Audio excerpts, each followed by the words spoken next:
My dear child, before another worry settles on your heart, before the demands of this day pull your attention in 100 different directions, I need you to hear this clearly. You are not forgotten. You have never been forgotten. Not for one moment, not through one sleepless night, not during one season of silence, and not even on the days when you felt as though heaven had turned its face away. I have seen every step you have taken, including the ones no one applauded. I have noticed every burden you carried quietly, because you did not want to trouble anyone else. I have heard the questions you were afraid to speak aloud, the ones you kept hidden behind a smile because you thought people might not understand. Nothing about your life has escaped my attention. You may feel ordinary when you look at yourself, but I have never looked at you that way. You may see a tired face, a complicated past, a long list of responsibilities and dreams that have not unfolded the way you hoped. You may measure your life by what has gone wrong, what has been delayed, what you have lost, or what you still have not achieved. But I do not measure you by those things. I see the person I intentionally created. I see the heart beneath the exhaustion, the courage beneath the fear, and the faith that still reaches toward me even when it feels weak. You are not one nameless life among billions. You are not a face lost in a crowd or a voice drowned out by the noise of the world. I know you personally. I know the name you were given, the thoughts you have never shared, the memories that still return without warning, and the hopes you hardly allow yourself to hold anymore. When I call you, I do not speak vaguely into the distance. I call you by name because my relationship with you is personal. I know what your name sounds like when it is spoken with joy, when it is spoken with concern, and when it is spoken through tears. I know every chapter that has shaped you, including the parts others have misunderstood. There have been moments when you wondered whether anyone truly saw what you were going through. You continued working, serving, caring, and showing up, while something inside you quietly asked, "Does anyone notice how hard this is for me?" I noticed. When you gave your best and received no recognition, I saw you. When you remained kind, even though you were hurting, I saw you. When you wanted to give up but found enough strength to make it through one more day, I saw you. When you prayed and heard no immediate answer, I was not absent. Silence did not mean indifference. Delay did not mean rejection. The fact that you could not see what I was doing did not mean I had stopped watching over you. Your life has never been outside my view. Even in the moments when you felt far from me, I was nearer than you realized. I saw you sitting alone with thoughts that felt too heavy to explain. I saw you lying awake, wondering how you would face tomorrow. I saw you enter rooms where you felt out of place and conversations where you felt unheard. I saw you question your worth because someone failed to recognize it. I saw you compare your life to the lives of others and wonder why their paths seemed clearer, easier, or more meaningful than yours. But your story was never meant to look exactly like anyone else's. I did not create you as a copy.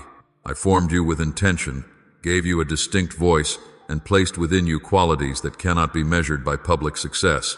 Some of the most important things about you may never receive the world's attention.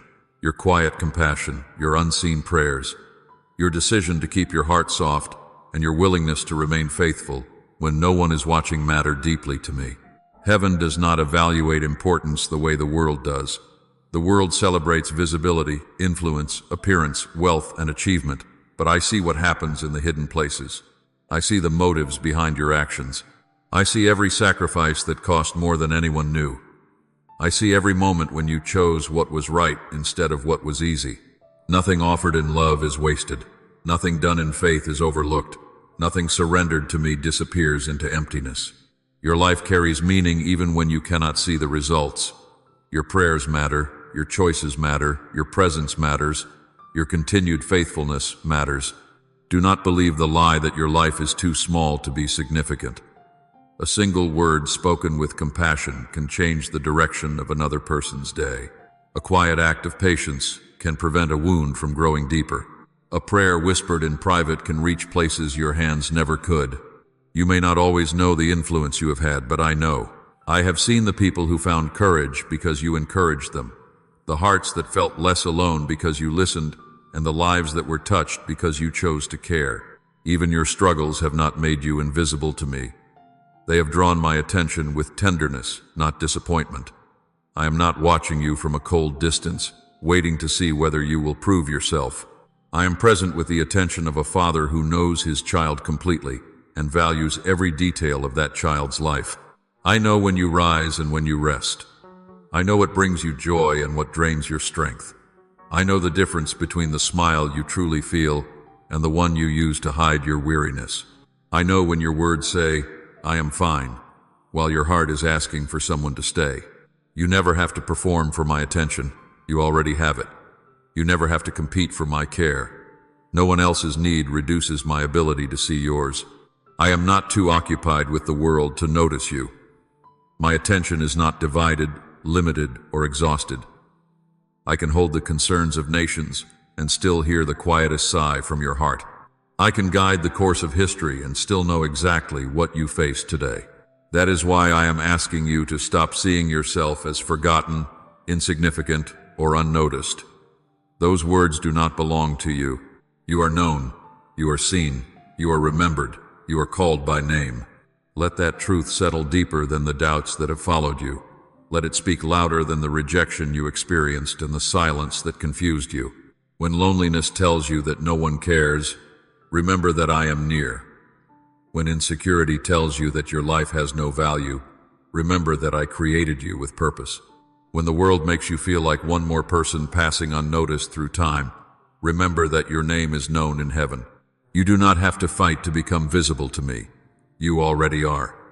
You do not have to earn a place in my thoughts. You have never left them. Wherever you go today, carry this truth with you. The God who formed the stars knows your name, sees your life, hears your heart, and holds you with an attention that never fades. My dear child, now that you know you are fully seen, I want to bring my light into the places you have kept hidden for far too long. There are wounds within you that no one else completely understands. Some were caused by words spoken carelessly. Others came from broken promises, betrayed trust, or love withheld when you needed it most. You learned how to keep moving while carrying pain. You smiled when people expected you to smile, said you were fine when you were not, and convinced yourself that enough time would eventually make everything disappear. Yet certain memories still return without warning. A voice, a place, a song, or a quiet moment can suddenly reopen what you thought had already healed. I know every one of those moments. I know what happened, what it cost you, and how deeply it changed the way you see yourself and others. You do not have to explain every detail for me to understand. I was present when the wound was formed, and I have never looked away from it. I also know the ways you have tried to protect yourself. You became careful about trusting people. You learned to expect disappointment before hope could grow too strong. You stopped speaking about certain dreams because it felt safer not to want too much. Perhaps you told yourself that being strong meant never revisiting the past, never crying again, and never admitting how much something hurt. But strength is not pretending that pain does not exist. True strength is allowing me to meet you within it. I am not asking you to reopen old wounds so that you can suffer through them again. I am asking you to stop carrying them alone. What happened to you was real, and the pain it caused should not be dismissed. I will never tell you that it did not matter. I will never compare your suffering to someone else's and tell you that you have no right to grieve. Your pain matters because you matter. At the same time, I do not want that pain to become the permanent ruler of your life. It may have shaped parts of your story, but it does not own your future.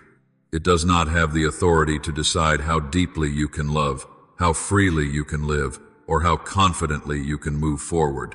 I do. Healing does not always happen in one dramatic moment. Sometimes it begins quietly, when you finally become honest about what you have carried. Sometimes it begins when you stop blaming yourself for what someone else chose to do. Sometimes it begins when you allow yourself to grieve the dream, relationship, season, or version of life that did not become what you hoped. Healing is not forgetting. It is not calling wrong things right or pretending that betrayal was acceptable. Healing is reaching the place where the memory no longer controls your peace.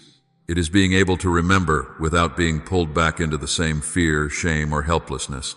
It is allowing what once broke you to become evidence that you survived, grew, and were never abandoned. Think of a shattered piece of pottery that has been carefully repaired with gold. The cracks remain visible, but they no longer represent destruction. They become part of its beauty. That is what I can do with the broken places within you. I do not merely return you to who you were before the pain. Through your healing, I can form something stronger, wiser, deeper, and more compassionate. The places you once tried to hide can become the places where grace is seen most clearly. One day, you may speak from a scar that no longer bleeds, and your words will give courage to someone who is still in the middle of their own pain. Your story will not be centered on what was done to you, but on what I restored within you. There is another wound I want to address, the distance you may feel between us. Perhaps you believe your failures have placed you too far away. Maybe you drifted slowly, distracted by life, responsibility, disappointment, or exhaustion. Maybe you made choices you regret, and now feel embarrassed to return. You may imagine that I am waiting with anger, ready to list everything you did wrong. You may think you must first become disciplined, pure, strong, or worthy before you can come near me again. That is not the truth. I am not standing at a distance with folded arms. I have never stopped moving toward you. When you wandered, my love followed. When you hid, my love searched for you. When guilt convinced you to remain silent, I continued calling you. There is no failure so deep that my mercy cannot reach it. There is no road so long that you cannot turn around. There is no amount of time away that makes you a stranger to me. You are still my child. The way back is not a complicated religious journey filled with tests you must pass before I receive you. It begins with one honest movement of your heart. You can simply say, "Father, I want to come home." That is enough to begin. I do not need a polished apology. I do not require you to prove how sorry you are through endless shame. Repentance is not living forever beneath the weight of what you did. It is turning toward me and allowing my love to lead you in a new direction. When you turn, you will not find a locked door. You will find mercy. You will not find rejection. You will find an embrace. You will not find your place taken by someone more deserving. Your place has remained open. I have not forgotten where you belong. Forgiveness does not mean that every consequence immediately disappears, but it does mean that guilt no longer has the final word over who you are. Shame says, "You are what you did." Grace says, "You are still mine, and I am not finished with you." There may be things you need to repair, conversations you need to face, or changes you need to make, but you will not make them alone. I will walk with you through every honest step. Let me enter the rooms within your heart that you have kept locked. You do not have to open everything at once. Give me what you can today. Speak the truth about what still hurts. Release the need to appear unaffected. Allow yourself to be loved in the very places where you feel most damaged. I am gentle with what is fragile. I will not rush what needs time, and I will not abandon what requires patience. Healing is already beginning whenever you choose honesty over hiding, trust over isolation, and hope over the belief that nothing can ever change. Your pain is not the conclusion. Your failure is not your permanent address. The door is open, the light is still on, and the way home remains before you. Come as you are, carrying everything you thought would make me turn away. You will discover that I have been waiting not to condemn you, but to restore you. My dear child, now that you have begun to release the wounds of the past, I want to speak to the way those wounds may have shaped how you see yourself. For a long time, you may have carried names that were never truly yours. Some were spoken over you by people whose words had more influence than they should have. A parent may have made you feel as though you would never be enough. A teacher may have caused you to doubt your intelligence. A partner may have treated you as though your value depended on how well you met their expectations. Rejection may have convinced you that you were unwanted. Failure may have persuaded you that you were incapable. Repeated disappointment may have trained you to expect the worst from yourself. Over time, those experiences became more than painful memories. They became labels. You began to say, "I am a failure. I am difficult to love. I am too damaged. I am not strong enough. I always ruin things. I will never change." Because you repeated those words so often, they began to feel like facts. But familiarity does not make a lie true. A label can remain attached to you for years and still have no authority to define you. I want you to understand the difference between something you have experienced and who you truly are. You may have failed, but failure is not your identity.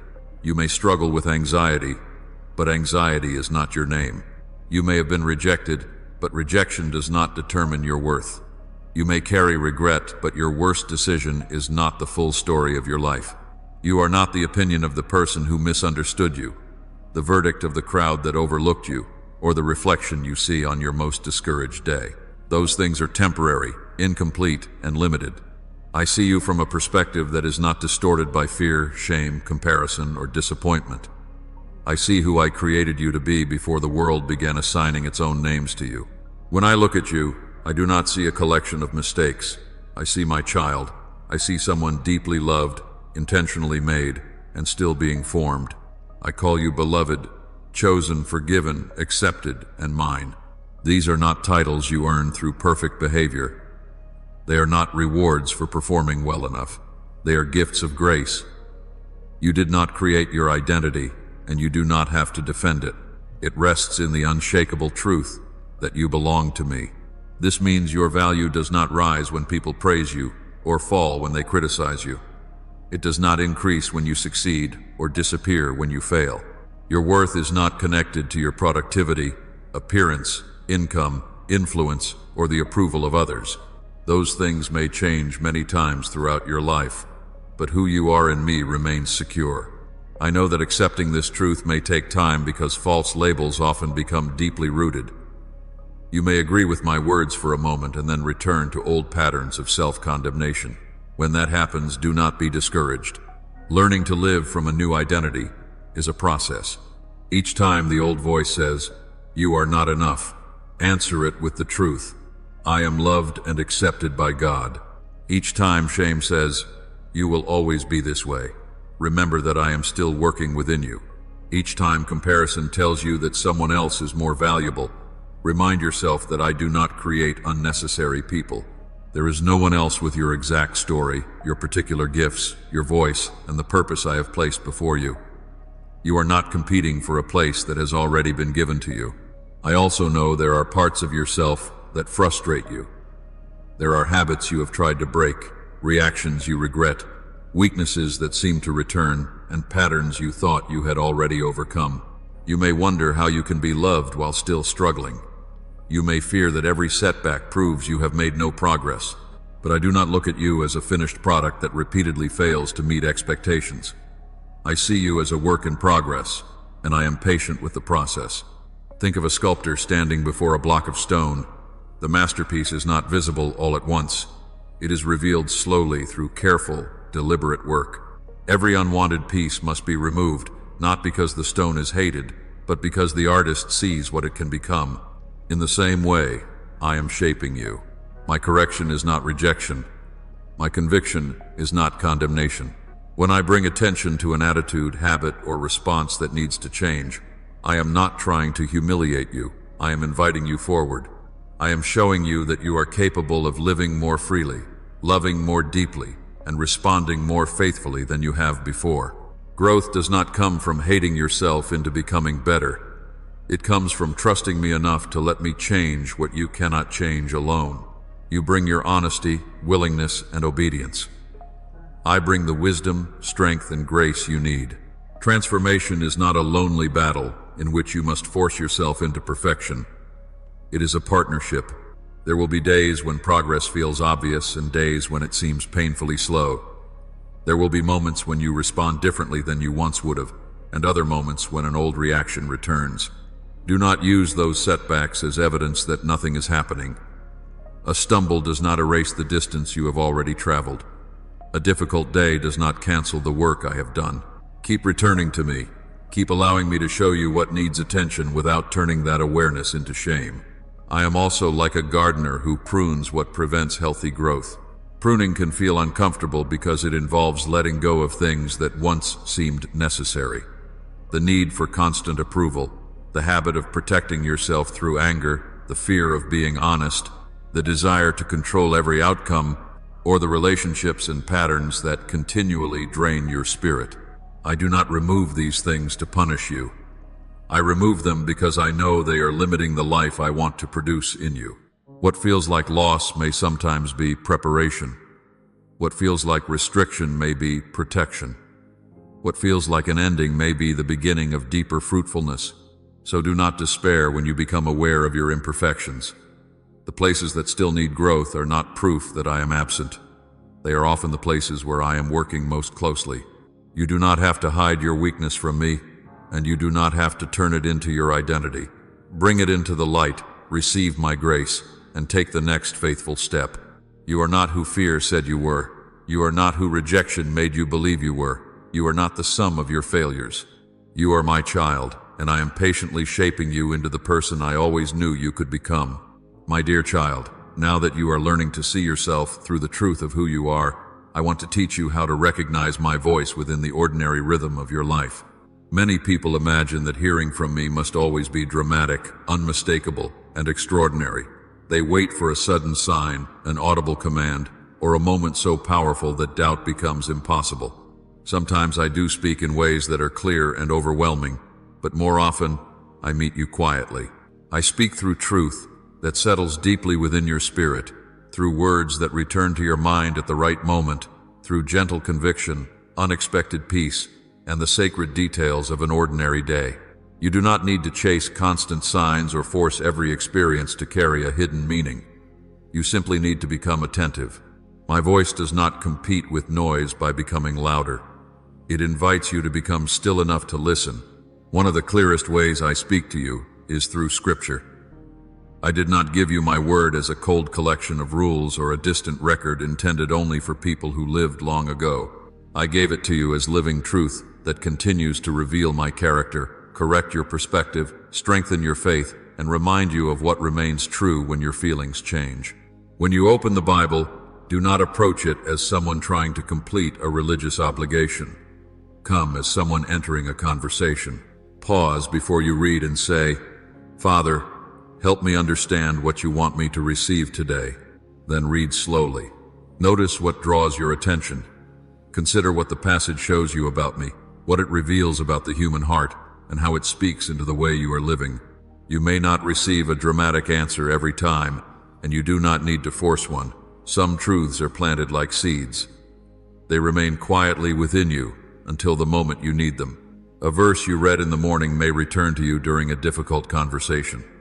A story you have known for years may suddenly reveal something you never noticed.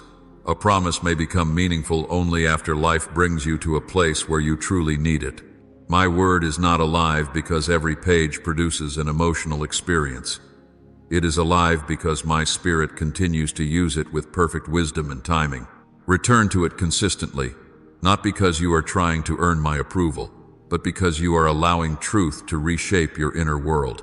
Prayer is another way you learn to recognize my presence, but I want you to release the pressure to pray perfectly.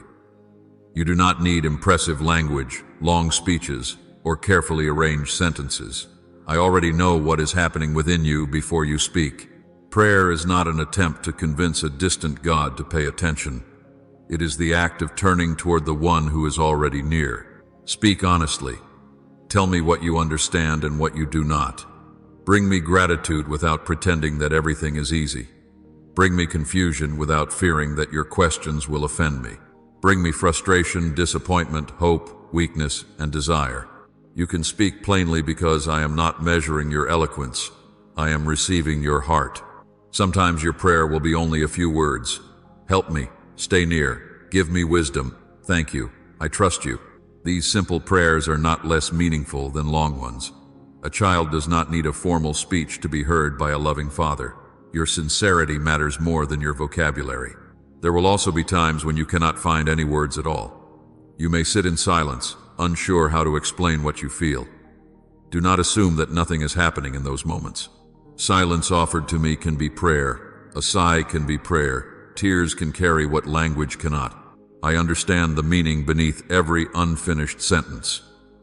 I hear the fear beneath the request, the longing beneath the hesitation, and the faith beneath the uncertainty. Nothing honest is lost between your heart and mine. Prayer is not only speaking, it is also listening. After you have poured out what is within you, remain still for a moment. Do not demand an immediate answer, and do not mistake every passing thought for my voice. Listen for what is consistent with my character, my word, and the fruit of love, truth, humility, courage, and peace. My guidance will never require you to become cruel, dishonest, proud, or reckless. The more familiar you become with who I am, the easier it becomes to recognize what reflects my heart. I also want to meet you at the end of your day. Night often reveals what busyness hides. When the house becomes quiet and there is nothing left to distract you, unfinished thoughts may return. You may replay conversations, judge your mistakes, or begin carrying tomorrow before it arrives. Instead of allowing the day to continue endlessly inside your mind, practice placing it into my hands. Before you sleep, breathe slowly and release what you cannot resolve tonight. Thank me for one thing, even if the day was difficult. Admit what troubles you without trying to solve it all in bed. Say, Father, this day is finished. What I could not complete, I give to you. What I cannot control, I trust you to hold. Rest is not irresponsibility. It is an act of humility that acknowledges you are human and I am God. You were not created to remain alert every hour as though everything depended entirely on you. Sleep reminds you that the world continues under my care even when your eyes are closed. Learn also to notice me beyond the pages you read and the prayers you speak. I have placed reminders of my goodness throughout creation. A sunrise arriving after a difficult night, light moving across a quiet room, rain touching dry ground, a flower growing where no one planted it, or the sound of laughter in an unexpected place can become an invitation to pause. These moments are not substitutes for scripture or prayer, but they can awaken gratitude and wonder. They remind you that life is more than deadlines, problems, notifications, and responsibilities. Do not move so quickly that you lose the ability to notice. Look up from the screen. Listen carefully. Let beauty interrupt you. When something simple makes your heart soften, receive it as a gift. Wonder can become worship before a single word is spoken. As you practice this attentiveness, you will begin to recognize that I am present throughout your day, not only during formal spiritual moments. I can meet you while you wash dishes, drive to work, sit by a window, walk outside, or complete a task no one else notices. The goal is not to turn every detail into a supernatural message. The goal is to live awake to my presence. Keep returning to Scripture. Keep speaking honestly in prayer. Keep making room for silence. Release each day before you sleep. Notice the beauty placed along your path. Over time, what once seemed like silence will begin to feel different. You will discover that I have been speaking in steady, faithful ways all along, teaching your heart to recognize me in both the sacred and the ordinary. My dear child, there will be seasons when the path ahead feels uncertain and your mind becomes crowded with competing voices. You may be facing a decision about your work, family, finances, health, or a relationship that has reached a turning point. One part of you may want to move forward, while another is afraid of making the wrong choice. Logic may point in one direction, emotion in another, and the opinions of those around you may make the confusion even heavier. I know how exhausting it can be to stand at a crossroads and feel as though one decision could change everything. I do not want you to live under the pressure of believing that you must uncover a hidden answer before it is too late. My guidance is not a trap, and I am not waiting for you to make one mistake so that I can withdraw from you. I am not asking you to solve your entire future in a single moment. I am inviting you to walk with me one step at a time. Bring me the full truth of the decision, not only the parts you think sound spiritual. Bring me your hopes, fears, preferences, doubts, and the outcomes you are trying to control. I already know what is in your heart, but honesty makes room for clarity. Sometimes you ask for guidance while secretly demanding that I approve the choice you have already made. Other times, fear makes every option seem dangerous. Slow down, separate urgency from wisdom. Not every opportunity must be accepted immediately, and not every closed door is a disaster. Give yourself permission to pause, gather accurate information, seek wise counsel, and consider the likely consequences of each path. I gave you a mind to reason, experience to learn from, and people whose wisdom can help you see what you may be missing. Trusting me does not require you to ignore practical details. I often guide you through them. Ask whether a choice is honest, responsible, loving, and consistent with the values I am forming within you. Ask whether it leads you toward greater integrity or deeper compromise. Ask whether your desire is being driven by peace, pride, fear, resentment, impatience, or genuine conviction? The answer may not arrive as a sudden voice, but clarity often grows as you remain patient and truthful. You may notice that one path repeatedly requires you to betray what you know is right, while another demands courage but leaves your conscience clear. You may feel excitement about one option but no lasting peace, or nervousness about another while still sensing a deep steadiness beneath the fear. Do not confuse comfort with confirmation. The right path is not always the easiest, and the difficult path is not automatically the holiest. What matters is whether you can move forward with humility, wisdom, and trust. If you make a sincere choice and later discover that an adjustment is needed, I will not abandon you. I can redirect you. I can use imperfect decisions to teach you, mature you, and lead you into greater understanding. You are not powerful enough to ruin every good purpose I have for your life with one honest mistake. Release the fear that one wrong step will place you forever beyond my reach. I am a better guide than you are a wanderer. There are also times when the difficulty is not outside you but within you. Anxiety may rise suddenly, tightening your chest, speeding your thoughts, and convincing you that the worst possible outcome is already on its way. Anger may appear so quickly that you feel ashamed of its intensity. Fear may attach itself to one concern and then spread until everything feels unsafe. When these inner storms come, do not judge yourself for having them. Do not pretend they are not real, and do not believe that experiencing them means you have failed spiritually. You are human, and your mind and body sometimes respond to pressure before you have time to understand what is happening. Begin by slowing your breathing and naming what you feel. Say, I am afraid. I am overwhelmed. I am angry. I do not know what to do.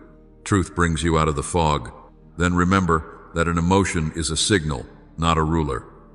It may tell you that something needs attention, but it does not have the authority to decide your next action.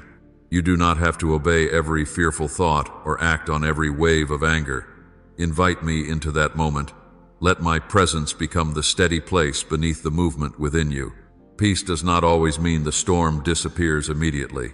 Sometimes peace is the strength to remain grounded while it passes through. It is the ability to say, this is difficult, but I am not alone. I do not have to solve everything right now. I can take the next wise step. If the storm continues, seek support. Speak with someone trustworthy. Receive help without shame. Wisdom may come through prayer, rest, medical care, counseling, practical changes, or the presence of someone who knows how to sit beside you without judgment. Accepting help is not a lack of faith. It is often one of the ways I provide it.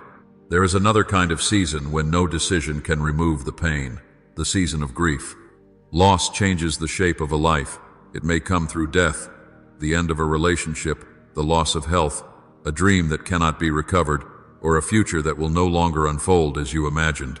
Grief does not move in a straight line. One day you may feel strong, and the next, a memory may take your breath away. Do not measure your healing by someone else's timetable. Do not allow people to pressure you into appearing better before your heart is ready. You do not need to explain your tears to me. I understand what they carry. I will not offer you shallow answers or tell you to move on as though love can be erased by willpower. I will sit with you in the silence. I will remain when others do not know what to say. I will hold you through the days when ordinary tasks feel impossibly heavy. Grief is not evidence that your faith is weak. It is evidence that something mattered deeply. Let yourself mourn what was lost while allowing hope to remain beside the sorrow. Hope does not deny pain. It refuses to let pain become the only truth. In every difficult season, whether you are choosing a path, facing anxiety, or carrying grief, remember this. You do not need complete understanding in order to take the next faithful step. You only need enough light for today. I will meet you there. Steady your heart, correct your direction when necessary, and remain beside you until the way becomes clearer. My dear child, the grace I have been forming within you was never meant to remain hidden inside your private life. It is meant to flow into your relationships, especially the ones closest to you. I know your family more completely than anyone else does. I know the love that holds you together, and I also know the misunderstandings, disappointments, unspoken resentments, and painful patterns that have developed over time. I see the conversations that end too quickly, the silences that last too long, and the tension that fills a room, even when no one says what is wrong. I see the concern you carry for children whose choices you cannot control, the strain within a marriage, the distance between siblings, the complicated emotions connected to a parent, and the exhaustion of loving someone who continues to make trust difficult. Nothing that happens behind the closed doors of your home is hidden from me. Your family may be complicated, but it is not beyond the reach of my grace. I am calling you to become a carrier of that grace, not because you are responsible for fixing everyone, and not because you must ignore your own needs, but because the way you respond can change the atmosphere around you. Being a carrier of grace does not mean pretending that harmful behavior is acceptable. It does not mean remaining silent when truth must be spoken, accepting mistreatment, or abandoning wise boundaries. Grace and truth belong together. Sometimes love reaches out, and sometimes love steps back until respect and safety are restored. Sometimes forgiveness leads to reconciliation, while other times forgiveness releases bitterness, even when a relationship cannot return to what it once was. I will give you wisdom to know the difference. What I ask is that you do not allow another person's wrong choices to turn your heart into a permanent home for hatred. Bitterness may feel like protection, but over time, it becomes another form of captivity. You can acknowledge what happened, make necessary changes, and still refuse to let resentment control your future. In your home, grace may look simple and unimpressive. It may mean lowering your voice when anger invites you to shout. It may mean listening before defending yourself, apologizing without adding excuses, or speaking one honest sentence that begins to repair a long silence. It may mean refusing to repeat the cruel habits you witnessed growing up. It may mean choosing not to embarrass someone in front of others, not using their weakness as a weapon, and not bringing up every past failure during a present disagreement. These choices may seem small, but they carry great power. Every time you choose patience instead of hostility, humility instead of pride, or forgiveness instead of revenge, you interrupt a pattern that might otherwise continue into another generation. What changes within you can influence your children and grandchildren in ways you may never fully see. A peaceful home is not created because everyone agrees all the time. It is created when people learn that disagreement does not have to destroy dignity, that mistakes can be admitted, and that love does not disappear the moment someone fails. You may be the first person in your family to learn a healthier way of responding. That can feel lonely. Others may not understand why you no longer participate in familiar arguments, manipulation, gossip, or silent punishment. They may resist the changes they see in you, because your growth exposes patterns they have accepted as normal. Do not become proud, and do not expect immediate results. Quiet consistency often speaks more powerfully than repeated lectures.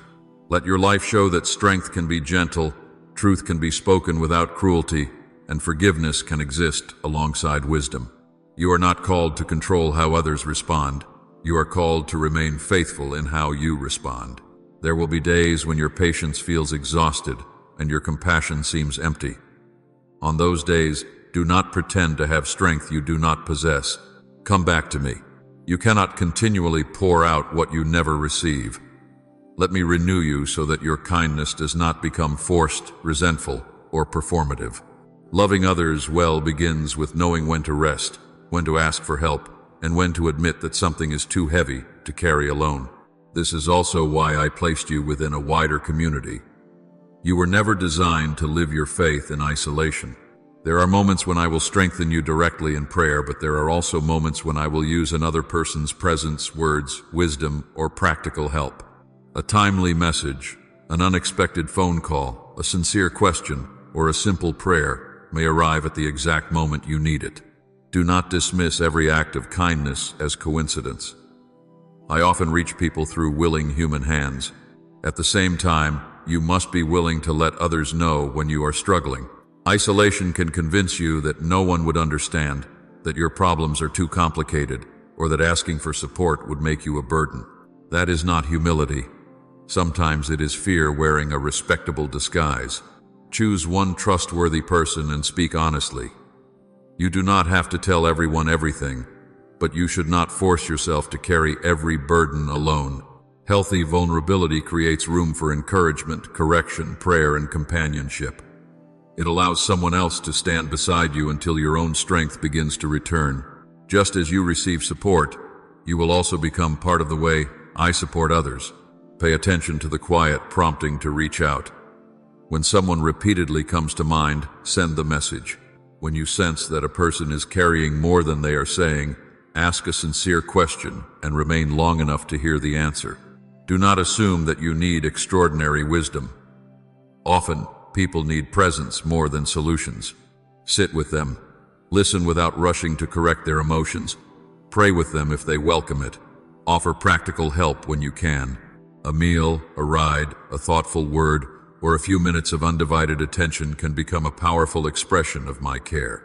There will also be moments when you feel called to speak about your faith.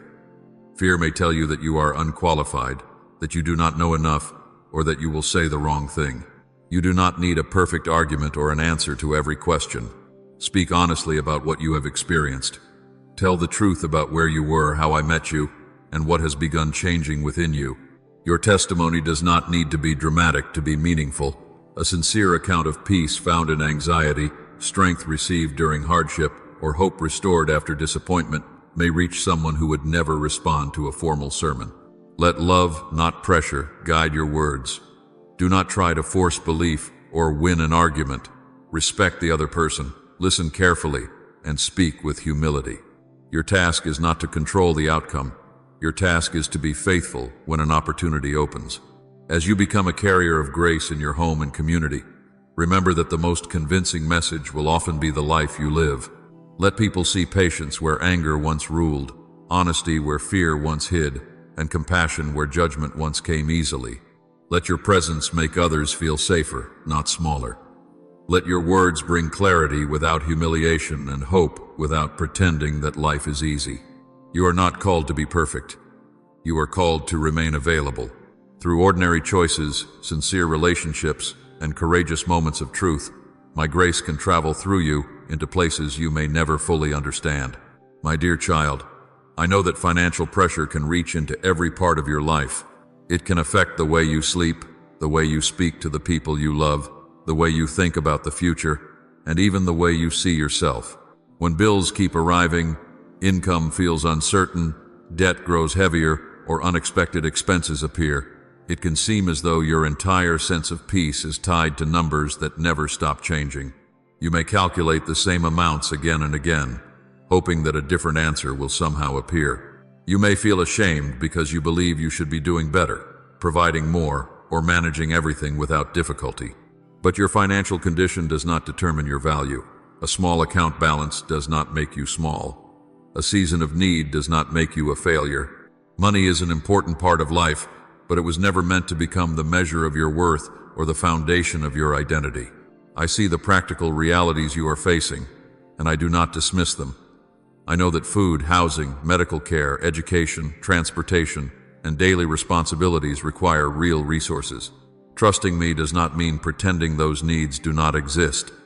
It means refusing to let fear become the only voice guiding your decisions. Fear tells you that you must control everything, predict every problem, and secure every possible outcome before you can breathe. But no human being can create perfect financial certainty.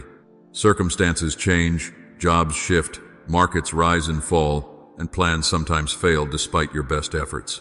If your peace depends entirely on conditions remaining stable, your heart will remain vulnerable to every unexpected change. I am inviting you to place your deepest security somewhere stronger than an income, a position, a business, a savings account, or another person's support. These things may be useful channels of provision, and you should handle them responsibly, but they are not the source of your life. I am. Remembering this does not remove the need for work, planning, saving, or discipline. It changes the spirit in which you do those things. Instead of working from panic, you can work with diligence. Instead of planning from fear, you can plan with wisdom. Instead of viewing every setback as proof that your future is collapsing, you can face it as a problem that requires patience, honesty, and the next responsible step. Bring your finances into the light. Avoiding the numbers will not make them disappear. Look clearly at what is coming in, what is going out, what is necessary, and what can be reduced. Ask for help when you do not understand something. Seek trustworthy advice before making decisions that could create greater pressure later. Do not allow pride to keep you from learning better habits. Wisdom may require you to adjust your lifestyle, delay a purchase, change a plan, have an uncomfortable conversation, or admit that something is no longer sustainable. These choices are not signs of defeat. They are expressions of stewardship. Stewardship means recognizing that the resources in your hands matter and should be used with care. It also means understanding that responsibility and trust belong together. You do what you can with what you have, and you release what remains beyond your control. I do not ask you to ignore reality in the name of faith.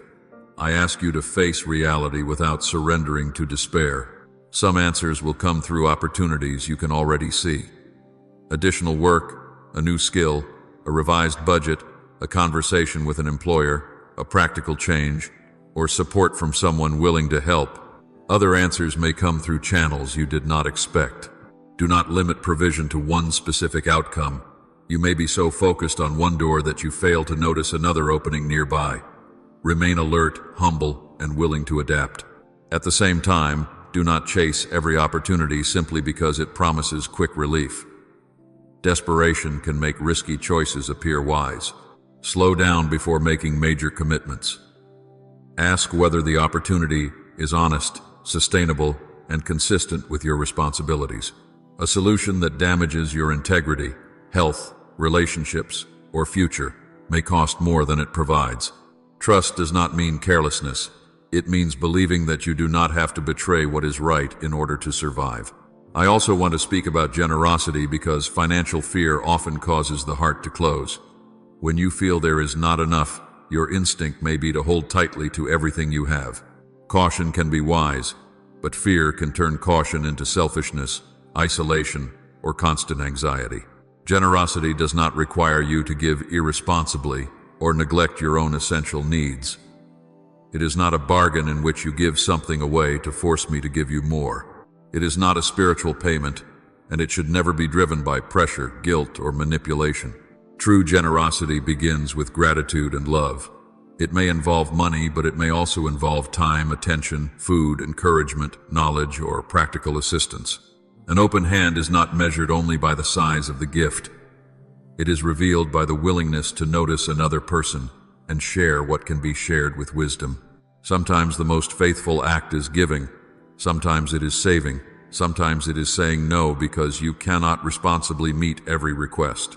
Generosity without wisdom can become harmful, while wisdom without compassion can become cold. I will help you hold both together. Be generous, but do not allow others to exploit your kindness. Be responsible, but do not let responsibility become an excuse to ignore every need around you. Let your choices come from peace rather than fear. Contentment is also part of living with open hands. Contentment does not mean you stop pursuing improvement or pretend that difficult circumstances are pleasant. It means you refuse to build your joy entirely on what you hope to possess someday. Comparison will always show you someone with more, and if you allow it, it will make every blessing in your own life feel insufficient. Learn to recognize what is already present. Give thanks for what is useful, good, and sustaining, even while you continue working toward greater stability. Gratitude does not erase the need for change, but it protects your heart from becoming consumed by dissatisfaction. You can desire progress without despising your present life. You can pray for increase without treating what you currently have as worthless. Most importantly, remember that money is a tool, not a master. It can support a family, meet needs, create opportunities, and bless others, but it cannot guarantee peace, love, health, or meaning. Do not give it authority. It was never designed to carry. Whether you are in a season of abundance or limitation, remain honest, teachable, generous, and grounded. Let wisdom guide your planning, integrity guide your work, compassion guide your giving, and trust guide your heart. Your circumstances may change, but my presence does not. You are not alone in the decisions before you. Take the next responsible step. Remain open to guidance, and refuse to let fear close your hands or define your future. My dear child, beneath every lesson I have been teaching you, beneath the healing, growth, guidance, peace, relationships, and trust, there is one truth strong enough to hold everything else together. I love you without conditions. My love is not a reward you receive when you behave well, pray consistently, make wise choices, or live up to the expectations placed upon you. It does not increase on your best days, or weaken on your worst ones. It is not warmer when you feel faithful or colder when you struggle. Human love may sometimes be influenced by performance, appearance, success, or approval, and those experiences may have trained you to believe that every relationship works the same way. You may have learned to earn affection by becoming useful, agreeable, successful, or strong. You may have feared that one mistake would cause someone to withdraw from you. Because of this, you may approach me with the same anxiety, always wondering whether you have done enough to keep my attention, or whether your failures have finally exhausted my patience. Let that fear go. My love does not rest on your ability to maintain it. It rests on my character, and my character does not change. I loved you before you understood how to respond to me. I loved you when you were confident and when you were confused. I loved you when you moved toward me and when you wandered in the opposite direction.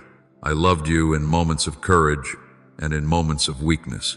Nothing you have done has surprised me, and nothing you will face can make me regret calling you my child. This does not mean your choices are unimportant or that love ignores what is harmful. My love is too honest to leave you trapped in patterns that destroy your peace, your relationships, or your purpose. I will correct you, guide you, and invite you to change, but I will never use correction as a threat to withdraw my love. Discipline is not rejection. Conviction is not abandonment. When I show you what needs to change, I am not telling you that you no longer belong. I am reminding you that you were created for something freer and better. You do not change in order to become loved. You change because you already are loved. That difference will release you from the exhausting pressure to prove yourself. You do not need to build your life around earning a place at my table. Through my Son, that place has already been offered to you as a gift. You are not standing outside, hoping that enough religious effort will persuade me to open the door. The door is open. The invitation carries your name. You are welcomed, not because your record is perfect, but because grace has made a way for you to belong. Let this truth dismantle the version of faith that has kept you anxious and ashamed. You do not have to measure every day by whether you impressed me. You do not have to hide when you fall short or pretend to be stronger than you are. Come openly, receive forgiveness, learn from what happened, rise again. Resting in my love does not make you careless. It gives you the security you need to grow without fear. When you know that failure will not erase your belonging, you can face your weakness honestly. When you know that rejection from others cannot cancel my acceptance, you can stop living for constant approval. When you know that your future is held by love, you can take faithful steps without demanding complete certainty.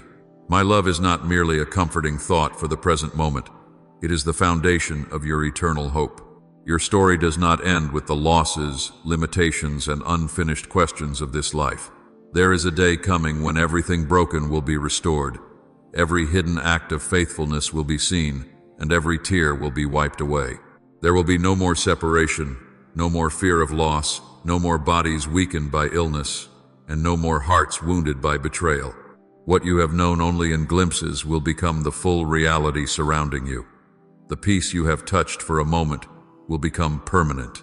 The love you have struggled to believe will become impossible to doubt because you will stand in my presence and see clearly what has always been true. There is a celebration being prepared, and you have a place within it. You are not a background figure in the story of redemption. You are a beloved member of the family I have gathered through grace. Your presence matters. Your journey matters. Every difficult day in which you continued trusting, every private choice to forgive, every quiet prayer, every act of compassion, and every step of obedience will be known. Nothing offered in love will be forgotten. Nothing surrendered in faith will be wasted. There may be moments when the promise of eternity feels distant because your present pain feels immediate. When that happens, do not use eternal hope to deny what hurts today. Instead, let it remind you that pain is temporary and does not possess the final word. You can mourn and still hope. You can feel exhausted and still believe that morning will come. You can acknowledge that life is difficult without concluding that darkness will last forever. Hope is not pretending that everything is already restored. It is trusting that restoration is coming because the one who promised it is faithful. Until that day, live from the love you have received. Let it shape the way you see yourself and the way you treat others. Forgive because you have been forgiven. Give because you no longer need to cling to everything in fear. Speak courage because you know you are not alone. Notice beauty because even a broken world still carries signs of my goodness.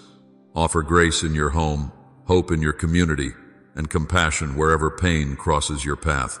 Do not leave these words as a temporary emotion that fades when daily life becomes demanding again. Carry them as truth. When doubt returns, remember that you are loved. When shame speaks, remember that you belong. When fear rises, remember that your future is secure in me. When loneliness settles around you, remember that my presence has never left.